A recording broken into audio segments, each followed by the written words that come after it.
आप सभी को श्रावण मास के इस प्रथम सोमवार की बहुत सारी शुभकामनाएं। भगवान शिव को प्रिय इस श्रावण मास में आज से आरंभ हो रहा है 16 सोमवार का व्रत। ये व्रत भगवान शिव को अत्यंत प्रिय है। इसका पालन करने से साधक की सभी मनोकामनाएं पूर्ण हो जाती है। तो चलिए आज से आरंभ होने वाले 16 सोमवार व्रत की सुंदर पौराणिक कथा का श्रवण करते हैं। आइए आज की कथा आरंभ करते हैं। एक समय महामुनि शिलसूत गोस्वामी शौनक आदि ऋषियों से कहने लगे, हे ऋषिगण, विदर्भ देश में एक अत्यंत सुंदर अमरावती नगरी है। वहाँ देवाधिदेव भगवान महादेव का एक सुंदर विशाल मंदिर बड़ा ही रमणीय बना हुआ है। उसकी महिमा का वर्णन प्रायः तीनों लोकों में प्रसिद्ध है। एक समय वहाँ पर आशुतोष भगवान शिव जी माता पार्वती के साथ कैलाश से घूमते घूमते अचानक ही वहाँ आ पहुँचे। उस पवित्र मनोहर स्थान को देखकर माता पार्वती ने शिवजी से कहा, हे नाथ, यहाँ चौपड़ पासा मांडकर खेल खेलना चाहिए। माता पार्वती की बात सुनकर शिवजी ने उसी समय अपने दूतों से चौपड़ के पासे मंगवाए और खेल आरंभ किया। इस खेल को खेलते हुए देवी पार्वती ये चौपड़ की बाजी जीत गई और ये देखकर महादेव जी ने कहा, ये बाजी तो मैं जीता हूँ। इसके बाद फिर से दोबारा खेल आरंभ हुआ। उसमें भी माता पार्वती जीत गए और उस समय माता पार्वती ने उस शिवालय के जो गुरव नामक पुजारी थे, जो कि निकट ही थे, उन्हें बुलाकर उनसे पूछा कि सत्य सत्य कहो, ये बाजी किसने जीती है? तुम मौन क्यों बैठे हो? तब गुरव पुजारी ने कहा, हे माता, ये बाजी भी भगवान शिव ने ही जीती है। ऐसा सुनकर माता पार्वती अत्यंत क्रोधित हो गई। उन्होंने उस पुजारी को श्राप दिया कि हे पुजारी, तूने झूठ बोला है, असत्य भाषण किया है और इसलिए मैं तुझे श्राप देती हूँ कि तेरे संपूर्ण शरीर में कोढ़ हो जाए और उसमें विलंब बिल्कुल भी नहीं होगा, क्योंकि तूने असत्य कहा है।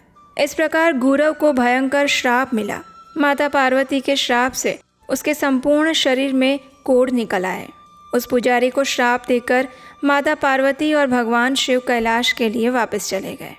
अब गुरव पुजारी इस महाविकट दुख के कारण चिंता में डूबने लगा कि आखिर मैं कहाँ जाऊँ, क्या करूँ, किस उपाय से इस रोग से निवृत्ति मिले। इस प्रकार वो मन ही मन व्याकुल होकर चिंता ही कर रहा था कि उसी समय स्वर्ग से एक अप्सरा पूजन की संपूर्ण सामग्री लेकर भगवान श्री महादेव जी का पूजन करने के लिए उस शिवालय में आई। वहाँ आते ही उस अप्सरा ने गुरव पुजारी को दुखी देखा और उससे पूछा, हे पुजारी, आपको ये कोढ़ किस प्रकार हुआ? तब गुरव ने बड़ी विनम्रता से सारा वृत्तांत कह सुनाया। उसने कहा कि मुझे माता पार्वती जी से ये श्राप मिला है क्योंकि मैंने असत्य वचन कहे थे। हे माता, अगर कोई उपाय है तो कृपया शीघ्र बताइए, ये कष्ट मुझसे सहन नहीं हो रहा है। इतना कहकर वो दुखी हुआ गुरव पुजारी उस अप्सरा के चरणों में गिर पड़ा। तब उस अप्सरा ने कहा, हे पुजारी, अब घबराइए मत। शुद्ध अंतःकरण और पूर्ण श्रद्धा से भगवान शिव के 16 सोमवार के व्रत का पालन करो, इससे आपका कोढ़ तत्काल ही दूर हो जाएगा। इतना कहकर उस सुंदर अप्सरा ने 16 सोमवार व्रत का संपूर्ण महात्म्य और उसकी व्रत विधि उस पुजारी को कह सुनाई। उसने ये भी कहा, हे गुरव, सोमवार के दिन संपूर्ण दिन निराहार रहना और फिर संध्या के समय में प्रदोष के समय माता पार्वती सहित शिवजी का पूजन करना, शास्त्रोक्त विधि विधान से, षोडश उपचार से और पंचाक्षर मंत्र ओम नमः शिवाय, इस महामंत्र का अधिक से अधिक जाप करना, भगवान शिव की कथा का श्रवण करना और कीर्तन भी करना। उसके बाद आधा सेर पका हुआ गेहूं का आटा लेकर बिना नमक के ही 3 रोटी बनाए, अग्नि पर उसे सेके और उसमें घी गुड़ मिलाए और चूरमा तैयार करे।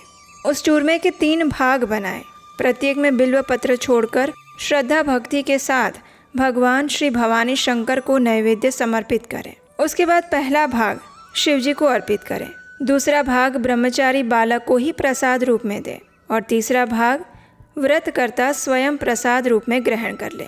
इस प्रकार बिना खंडित किए 16 सोमवार का व्रत आचरण करना चाहिए और इस व्रत को संपूर्ण निष्ठा और प्रेम भाव से करना। जब 17वां सोमवार आएगा तो उस शुभ दिन इस महाव्रत का उद्यापन करना।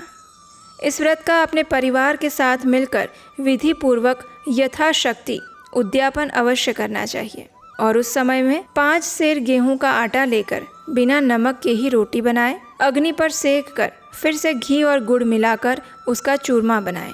पूजन हवन आदि की संपूर्ण सामग्री लेकर शिवालय में जाए। पत्नी के साथ शास्त्रोक्त विधि से उद्यापन का कार्य आरंभ करें और उसके लिए सबसे पहले पूजन करें, अभिषेक करें, हवन कथा आदि करके उस चूरमा के 3 भाग बनाकर नैवेद्य आशुतोष भगवान शिव को समर्पित करें। उसका प्रथम भाग तो भगवान शिव को ही अर्पित करें, दूसरा भाग मंदिर में प्रसाद बंटवाए और तीसरा भाग अपने घर पर लाकर सब परिवार प्रसाद ग्रहण करें। इस प्रकार 16 सोमवार व्रत की विधि बताकर अप्सरा ने कहा, हे गुरव, आप निश्चित ही श्रद्धा पूर्वक इस सर्वोत्तम व्रत को धारण कीजिए। भगवान शिव की कृपा से आपका संपूर्ण कुष्ठ रोग चला जाएगा और ये सत्य वचन है। इतना कहकर वो अप्सरा भगवान शिव का पूजन करके स्वर्ग लोक में चली गई। तत्पश्चात उस गुरव पुजारी ने सत्य अंतःकरण और श्रद्धा भक्ति से ये व्रत धारण किया। व्रत समाप्त होते ही उस गुरव पुजारी का कुष्ठ रोग तुरंत नष्ट हो गया। उसका शरीर पहले के जैसा ही निर्मल और स्वच्छ बन गया। और यही है उस 16 सोमवार व्रत की महानता। कुछ दिनों बाद शिव पार्वती कैलाश से घूमते हुए मृत्यु लोक में फिर से आ पहुँचे और उसी शिवालय के पास पधारे। वहाँ पर गुरव को पहले के जैसा ही देखकर माता पार्वती को आश्चर्य हुआ। उस गुरव पुजारी को दिया हुआ श्राप उन्हें याद आया। तब आश्चर्य के साथ माता पार्वती ने पूछा, हे गुरव, तेरा कुष्ठ रोग किस विधि से, किस उपाय करने से चला गया?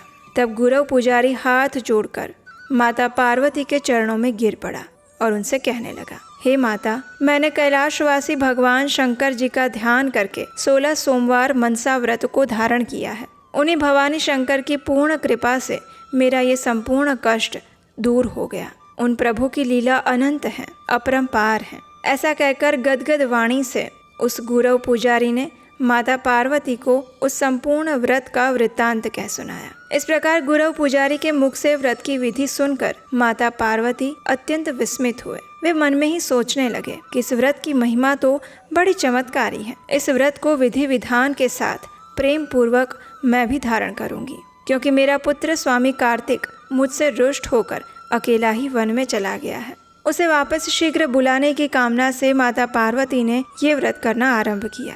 व्रत के समाप्त होते ही वन में रहने वाले स्वामी कार्तिकेय के मन में विचार आया कि माता से क्रोध करना ठीक नहीं है। ऐसा निश्चय करके उसी समय वो वन से वापस आकर माता के चरणों में साष्टांग दंडवत प्रणाम करके इस प्रकार कहने लगा, हे माता, आपके पास आने का मेरा बिल्कुल भी मन नहीं था। एक क्षण भर भी मैं नहीं आना चाहता था, लेकिन आज अचानक ही मेरे अंतःकरण में ऐसा भाव उत्पन्न हुआ कि मुझे माता जी के शुभ दर्शन शीघ्र ही करने चाहिए। इसलिए हे माता, कृपया आप मुझे बताइए कि इसका क्या कारण है। आखिर ऐसा अचानक से क्या हो गया? तब माता गिरिजा ने कहा, हे मेरे श्रेष्ठ पुत्र, मैंने 16 सोमवार मनसा व्रत का पालन किया है और ये उसी व्रत का प्रभाव है जो तेरे चित्त में मुझसे मिलने की सद्भावना प्राप्त हुई। इस प्रकार कार्तिकेय जी ने ये वृत्तांत बहुत ही अच्छे से ध्यान पूर्वक सुना और कहा, हे मातेश्वरी, यह तादृश उत्तम व्रत मैं भी करना चाहता हूँ। कृपया मुझे इसकी आरंभ से अंत तक संपूर्ण विधि बताइए, क्योंकि मेरा एक परम प्रिय ब्राह्मण देव मित्र है। वो बहुत दिनों से मालूम नहीं कहाँ चला गया है। मुझे उससे मिलने की बड़ी उत्कंठा हो रही है। तब पार्वती जी ने व्रत की संपूर्ण विधि उन्हें बताई और फिर कार्तिकेय स्वामी ने भी विधिवत 16 सोमवार व्रत का आरंभ किया। व्रत के समाप्त होते ही उसी दिन एक सुंदर वन में घूमते हुए सहज ही कार्तिकेय जी को उनके परम मित्र ब्राह्मण देव की अकस्मात ही भेंट हो गई। दोनों आपस में बड़े प्रेम से मिले, परस्पर कुशल क्षेम समाचार पूछा और फिर उस ब्राह्मण ने कहा, हे मित्र, आपकी और मेरी अचानक ही रास्ते में भेंट कैसे हो गई? ये अत्यंत आश्चर्यजनक है। तब स्वामी कार्तिक जी ने कहा, हे भ्रात, मैंने एक अद्भुत 16 सोमवार का मनसा व्रत किया है। ये उसी व्रत की महिमा का फल है कि हमारी अचानक से भेंट हुई। ये सुनकर वो मित्र मन ही मन सोचने लगा कि ये तो सच में बड़ा अद्भुत व्रत है। उसने अपने मित्र कार्तिकेय स्वामी से कहा, हे सखे, मेरी इच्छा श्रेष्ठ विवाह करने की है, इसलिए कृपया मुझे भी इस व्रत की संपूर्ण विधि बताओ। ये सुनकर स्वामी कार्तिकेय ने अपने परम मित्र को उस 16 सोमवार व्रत की विधि बताई। उस ब्राह्मण मित्र ने भी संपूर्ण श्रद्धा और भक्ति भाव से उस व्रत को करना आरंभ किया और फिर वे देश देशांतरों में घूमने लगा। व्रत पूर्ण होते ही घूमते हुए एक दिन वो ब्राह्मण मार्ग में एक सुंदर नगर में आ पहुंचा। उसकी अपूर्व दिव्य शोभा को देखकर विश्राम के लिए कुछ देर वहीं ठहर गया। उस नगर के राजा धर्म धुरंधर थे। उनकी एक कन्या संपूर्ण गुणों से युक्त, सुशील और बड़ी ही सुंदर थी। उस समय राजा ने उस कन्या का स्वयंवर महोत्सव धूमधाम से रचाया हुआ था। वहाँ अनेक देशों के राजकुमार और 18 वर्ण असंख्य जन आकर इकट्ठे हुए थे। उसी स्वयंवर को देखते हुए वो ब्राह्मण भी वहाँ आ पहुँचा। उस स्वयंवर में राजा ने एक सुंदर हथिनी को सारा श्रृंगार करवाकर उसके सूंड में एक जयमाला देकर सभा में छोड़ दिया था, और वो हथिनी फिरती फिरती वहाँ पर आई जहाँ वो ब्राह्मण खड़ा था। उसने आते ही ब्राह्मण के गले में वो जयमाला डाल दी और उसे अपने सिर पर बिठा लिया। राजा ने ये देखकर बड़ा आनंद मनाया। प्रसन्नता के साथ कन्या का विवाह संस्कार करवाया और अतुल धन धान्य आभूषण इत्यादि देकर उन दोनों के रहने के लिए एक निराला सुंदर भवन भी दे दिया। और इस प्रकार ब्राह्मण सुंदर राजकन्या को प्राप्त करके सुख से जीवन व्यतीत करने लगा।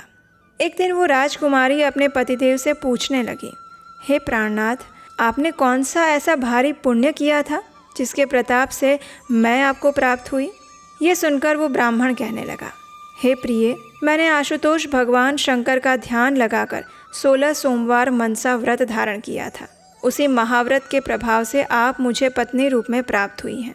ये सुनकर राजकुमारी आश्चर्य करने लगी और कई बार धन्य है कहकर अपने पति से कहने लगी, ये व्रत तो तादृश फल देने वाला लगता है और बड़ा ही चमत्कारी है। मैं भी इसका हार्दिक श्रद्धा और भक्ति से पालन करूंगी। मैं एक चिरंजीवी पुत्र की कामना रखती हूँ। इतना कहकर उस राजपुत्री ने ये व्रत करना आरंभ किया। व्रत के पूर्ण होते ही कुछ ही दिनों के अंदर राजकुमारी को भूत भावन भगवान शंकर की असीम कृपा से 100 वर्ष की उम्र वाला, सुशील, ज्ञानी, पुण्यशील, प्रतापवान और माता पिता की सेवा करने वाला आज्ञाकारी सुंदर पुत्र प्राप्त हुआ। वे दोनों ही पति पत्नी मन ही मन इस शिव महाव्रत की महिमा का वर्णन करते हुए और पुत्र को देखते हुए बड़े हर्षित होते रहे। इस प्रकार जब उस ब्राह्मण का पुत्र कुछ बड़ा हुआ तो थोड़े ही दिनों में अभ्यास करके संपूर्ण ज्ञान से निपुण हो गया। एक दिन विनय पूर्वक हाथ जोड़कर माता से प्रश्न करने लगा कि हे माता, मैं सकल गुण संपन्न आपको कौन से पुण्य तप के प्रताप से प्राप्त हुआ हूँ? ये सुनकर माता ने कहा, हे धर्मशील पुत्र, मैंने उत्तम शिव व्रत 16 सोमवार का मनसा व्रत भक्ति पूर्वक एकाग्र मन से धारण किया था, जिससे त्रिशूल पाणी भगवान महादेव ने प्रसन्न होकर हमारी मनोकामना पूर्ण की। ऐसा सुनकर उस पुत्र ने नम्रता से फिर पूछा, हे माता, इस परम श्रेष्ठ व्रत की विधि मुझे भी बताइए। मैं भी इस व्रत को शुद्ध अंतःकरण से करना चाहता हूँ। मेरी इच्छा दुखों से रहित होकर विशाल राज्य प्राप्त करने की है।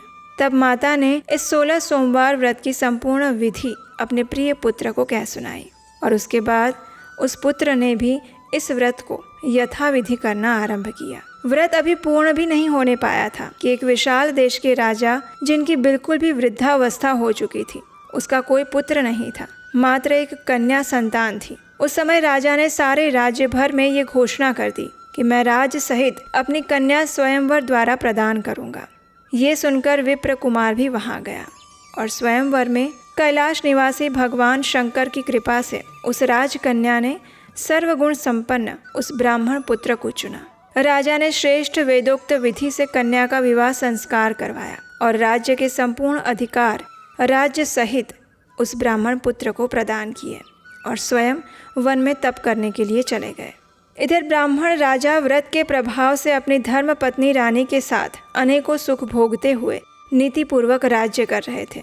उसी समय जब व्रत पूर्ण होने में आया और 17वां सोमवार आकर प्राप्त हुआ, उस दिन राजा ने अपनी प्रियतमा रानी से सब सामग्री लेकर 5 सेर गेहूं का आटे का चूरमा बनाकर उसके बराबर 3 भाग करके भगवान शिव के मंदिर में चलने के लिए कहा। तब रानी ने मन ही मन विचार किया कि राजा ऐसी कृपणता क्यों कर रहे हैं। 5 सेर रुपयों की थाली भरकर शिवालय में क्यों नहीं पधारते। ऐसा पूर्ण निश्चय करके रानी ने 5 सेर रुपया थाली में भरकर अन्य सामग्री के साथ दास दासियों के साथ मंदिर में पहुंचा दिए और रानी पतिदेव के साथ शिव पूजन के लिए नहीं गई। इसलिए ये व्रत भंग हो गया और भगवान शिव उस समय क्रोधित होकर दंडी साधु का रूप धारण करके राजा के पास आकर कहने लगे, राजन, तेरी रानी ने शिव व्रत भंग कर दिया है, इसलिए उसको इस राजमहल से शीघ्र ही बाहर निकाल दे, नहीं तो तेरा सारा राज्य नष्ट भ्रष्ट होकर भयंकर अनर्थ को प्राप्त हो जाएगा। इस प्रकार यति स्वरूप शिवजी राजा से ऐसी बात कर ही रहे थे कि बीच में ही प्राचीन प्रधानमंत्रीगण बोल उठे कि ये राज्य तो इस रानी के पिता का दिया हुआ है, इसलिए रानी को निकालना बिल्कुल अनुचित है। तब शिवजी ने फिर से महाक्रोध करके कहा, हे मूढ़ प्रधानों, जिसने भगवान शंकर का व्रत भंग कर दिया है, अब उसको घर में रखना ठीक नहीं। तब राजा ने दोनों तरफ का विचार किया और उसी समय रानी को राजमहल से बाहर निकाल दिया। रानी बड़ी दीन और दुखी होकर अत्यंत शोक के साथ वहाँ से पैदल चलती हुई बाहर निकल गई। चलते चलते बहुत दूर जाकर एक गांव दिखाई दिया। रानी उस ग्राम में जाकर एक वृद्धा के घर पर रहने लगी। वृद्धा उस रानी को देखकर प्रसन्न हुई और बोली, एक कार्य तुझे सौंपती हूँ। ये रुई के फोले हैं, इन्हें बाजार में ले जाकर बेचा। ये बात वृद्धा की सुनकर रानी हर्षित हुई और रुई के फोले लेकर बाजार में बेचने को गई। लेकिन वहाँ भगवान शंकर जी के प्रकोप से उसी समय ऐसी भयंकर आंधी चली जिससे रुई के सारे फोले उड़ गए। और तब रानी ने आकर उस वृद्ध स्त्री से कहा, हे माता, वे रुई के फोले तो अद्भुत पवन के चलने से सारे उड़ गए।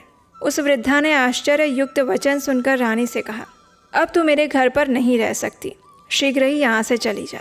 तब रानी वहाँ से निकलकर एक तैली के घर पर रहने लगी। उस तैली के यहाँ तेल के भरे हुए घट रखे थे। रानी की दृष्टि जब तेल पर पड़ी तो शिवजी के महाकोप से तत्काल ही सब घड़ों का तेल उड़ गया। तेली ये देखकर विस्मित होकर कहने लगा कि ये दीना स्त्री मेरे घर में नहीं रहनी चाहिए। तेल के भरे घड़ों को इसके देखते ही सबका सब तेल उड़ गया है। अतः रानी से कहा, कृपा करके मेरे घर से बाहर निकल जाइए, आप अन्यत्र कहीं भी जाकर रहिए। अगर आप मेरे घर पर रहेंगी तो मैं अवश्य ही भिक्षुक हो जाऊंगा। ऐसा कहकर तेली ने भी रानी को अपने घर से बाहर निकाल दिया। रानी वहाँ से चलते चलते एक नदी के तट पर पहुँची। वहाँ उसकी दृष्टि पड़ते ही उस नदी का सारा पानी तुरंत सूख गया। तब रानी मन में बड़ी ही आश्चर्य करती हुई विचार करने लगी कि ये सब कुछ मेरे ही महापापों का फल है। उसके बाद रानी अनेक प्रकार के महासंकट उठाती हुई वन वन घूमने लगी। फिरते हुए अकस्मात ही एक सुंदर निर्मल जल से भरा सरोवर देखा। रानी उस तालाब के पास आई और जल के ऊपर उसके दृष्टि डालते ही पानी में असंख्य कीड़े पड़ गए। ये देखकर वो और अधिक व्याकुल हो गई और उसी समय वहाँ पर एक ग्वालबाल गऊओं और बछड़ों को चराते हुए पानी पिलाने के लिए आया था। उन्होंने भी उस जल के भीतर असंख्य कीड़े पड़े हुए देखे तो वे आपस में कहने लगे कि ये पानी नहीं पीना चाहिए। ऐसा कहकर खाली ही चले गए। इतने में ही वहाँ जल लेने के लिए एक तपस्वी गोसाई महाराज आए। उन्होंने भी ये चरित्र देखा तो उनको रानी की दशा पर बड़ी दया आई। फिर कहीं और से पानी भरकर उस रानी को साथ लेकर वे अपने आश्रम पर आए। उस विद्वान ने रानी से कहा, हे पुत्री, तू मेरी कन्या के समान है। तेरे लिए अन्न वस्त्र की कोई कमी नहीं है। तू यहाँ स्वस्थ चित्त से रह। ये बात सुनकर वो रानी उन महात्मा विद्वान ब्राह्मण के आश्रम में रहने लगी। वो आश्रम का सारा कार्य करती थी, लेकिन शिव व्रत भंग करने से अनेकों दुख उठाती हुई खाने पीने की जितनी वस्तुओं को स्पर्श करती उतनी ही चीजों में अनेक कीड़े पड़ जाते। और ये देखकर गोसाई जी अत्यंत चिंतातुर हो गए, आश्चर्य करने लगे और विचार करने लगे कि अब क्या करना चाहिए। इस निराश्रित दीन दुखिया अबला पर क्या दोष लगा है। कोई ऐसा उपाय शीघ्र ही करना चाहिए जिससे उसे सभी दोष और संकट से मुक्ति मिल सके। इस प्रकार पूर्ण निश्चय करके गोसाई महाराज ने उसी समय भगवान शंकर का उग्र तप करना आरंभ किया। इसके कुछ ही समय में भोलेनाथ प्रसन्न हुए और प्रत्यक्ष रूप में प्रकट होकर कहे, जो आपके अंतःकरण में हो वो वर मांगिए। तब गोसाई जी चरणों में गिर पड़े, हाथ जोड़कर प्रार्थना करने लगे कि हे भगवान, इस भाग्यहीना अबला पर क्या दोष लगा है और उससे ये कैसे छुटकारा पा सकेगी, कृपा करके मुझे बताइए। तब दीन दयालु भगवान शिव ने कहा, हे तपस्विन, इस रानी ने मेरे 16 सोमवार मनसा व्रत को भंग किया है और इसी महादोष से इसे अनेकों संकट प्राप्त हो रहे हैं। ऐसी विकट दशा प्राप्त हुई है। अगर ये रानी हार्दिक भाव भक्ति के साथ मेरे परम प्रिय 16 सोमवार मनसा व्रत को धारण करती है, यथाविधि अखंड आचरण करती है, तो व्रत समाप्त होने पर ये संपूर्ण दोष और दुखों से छूट जाएगी। स्वयं इसका पति उसे ढूंढता हुआ आकर उसे शीघ्र ले जाएगा और पहले की ही तरह अतुलनीय सुख और सौभाग्य प्राप्त करेगी। इस प्रकार वरदान देकर शिवजी कैलाश धाम में चले गए। उसके बाद गोसाई महाराज ने उस रानी से इस 16 सोमवार व्रत को करने के लिए कहा और रानी ने भी पूर्ण श्रद्धा और भक्ति भाव से इस व्रत को धारण किया। इस महाव्रत के पूर्ण होते ही रानी के सारे संकट दूर हो गए। इस व्रत के पुण्य प्रताप से कई दिनों में राजा एक दिन अपने मन में विचार करने लगे कि रानी की खोज कहीं करवानी चाहिए। ऐसा निश्चय करते ही तुरंत दूतों को बुलाकर रानी को ढूंढने के लिए चारों दिशाओं में भेजा।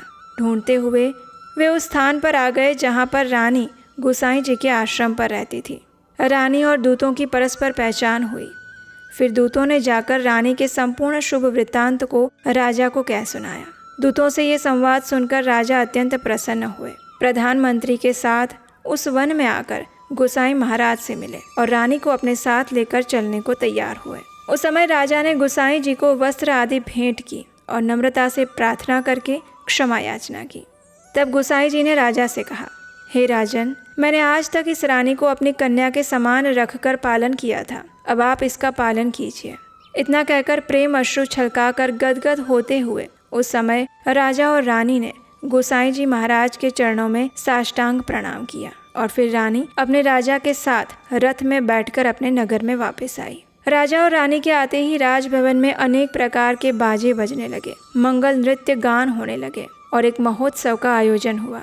उसी समय ब्राह्मणों को भोजन, दान, दक्षिणा और अतिथि याचकों को मनचाहा अनेक प्रकार का दान दिया गया और इस प्रकार राजा रानी की भेंट होने से सभी प्रजा को बड़ा हर्ष हुआ और फिर राजा निष्कंटक धर्म और नीति पूर्वक राज्य करने लगे। इस कथा का समापन करते हुए सूत गोस्वामी ने कहा, हे ऋषियों, इस 16 सोमवार मनसा व्रत को पृथ्वी पर कोई भी व्यक्ति श्रद्धा, भक्ति और यथाविधि से आचरण करता है तो उस पर भगवान शिव की विशेष कृपा होती है। भगवान शिव शीघ्र ही प्रसन्न होकर उसके जन्म जन्मांतरों के समस्त पाप, दोष, दारिद्र्य, रोग और सभी संकटों का निवारण करेंगे। जो कोई भी मनोकामना पूर्ण आदर सहित इस व्रत को पूरा करेगा उसकी समस्त मनोकामना पूर्ण होगी और ये बिल्कुल सत्य है। हे श्रोताओं, इस शिव महाव्रत को हार्दिक भाव से अखंड धारण करने पर अतुल धन, धान्य, पुत्र, पौत्र, कन्या, यश, आरोग्य और आयु की वृद्धि प्राप्त होती है। और इस कथा के अंत में सूत गोस्वामी कहते हैं, हे ऋषिगणों, जो भी इस कथा का मात्र श्रद्धा पूर्वक श्रवण भी करता है, एकाग्रता पूर्वक इसे सुनता है अथवा सुनाता है, उस पर भी भगवान श्री उमा महेश सदैव प्रसन्न रहते हैं। तो ये थी हमारी आज की 16 सोमवार व्रत की कथा। हमें आशा है कि इस कथा का श्रवण करके आप अपना 16 सोमवार का व्रत अवश्य संपन्न करेंगे और भगवान शिव को प्रसन्न करेंगे। इस श्रावण मास में अगर आप भगवान शिव की और कथाएं सुनना चाहते हैं तो इस समय हम अपने चैनल पर श्रावण मास के महात्म्य की कथाएं और शिव महापुराण की सुंदर प्राचीन कथाएं लेकर आ रहे हैं। उसे सुनने के लिए आप हमारे चैनल उपदेशाष्टकम पर जा सकते हैं और इस चैनल को अगर अभी तक नहीं किया है तो सब्सक्राइब करके रख सकते हैं। हम जानते हैं आपका समय अत्यंत मूल्यवान है और इसीलिए हम जो भी कथा लाते हैं वो प्रमाणभूत, बिना किसी मिलावट, शुद्ध शास्त्रों से लेकर आते हैं, आपके समय की कीमत करते हुए। और अगर इस वैदिक प्रचार कार्य में आप भी अपना हाथ बटाना चाहते हैं तो आने वाली कथाओं को बनाने के लिए आप हमें अपना आर्थिक योगदान भी दे सकते हैं। स्क्रीन पर नंबर दिया गया है। इससे वैदिक प्रमाणभूत कथाओं का प्रचार करने का सहयोग और पुण्य फल आपको भी प्राप्त होगा। तो चलिए, आज 16 सोमवार व्रत के प्रथम दिन भगवान शिव से पूर्ण भक्तिभाव और श्रद्धा के साथ प्रार्थना करते हैं कि वे हमें उनकी विशेष कृपा प्रदान करें। हरे कृष्ण।